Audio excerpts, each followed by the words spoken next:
Magandang buhay po sa ating lahat at kamusta na po kayo at handa na po ba kayong lahat magkabahay? So ayan mga kasorpresa ko, sa lahat po na nag-PPM sa atin at yung iba hindi ko pa nasasagot dahil nga po medyo alam nyo na, isa-isa lang ang ating pagsagot sa ating mga inquiry para mailatag natin ng maayos ang mga impormasyon na kakailanganin natin. So sa lahat po na nagtatanong ng Bulacan area, ay si Pasinaya Homes located at Barangay Balaong, San Miguel, Bulacan. At ang tinatanong naman po ng iba kung magkano ba yung kanilang dapat na sahod para sila po ay maka-avail ng Pasinaya Homes. So ang kailangan lang po natin is 14,000 yung mga provincial rate natin. At yung ating mga Manila rate, pwede po kayong maka-avail ng ating Pasinaya Homes. At sino-sino nga ba ang kwalipikado na pwede pong maka-avail ng ating Pasinaya Homes sa San Miguel, Bulacan?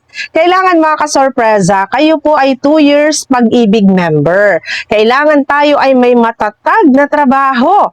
Company employed po tayo, minimum wage earner, at mas maganda kung tayo po ay first timer na kukuha ng housing loan kay Pag-ibig para tayo ay pasok kay 4PH program. At ang good news kasorpresa, 0 down payment at 0 equity pa din po ang ating Pasinaya Homes kung saan kasorpresa ang 10,000 mo, bahay at lupa ang magiging kapalit nito. Processing fee, reservation fee, electric and water installation included na sa inyong 10,000. Complete requirements sa fund reservation mga kasorpresa, mala-line up na kita. Ang lot area po natin is 30 square meter at ang floor area naman po natin is 32 square meter.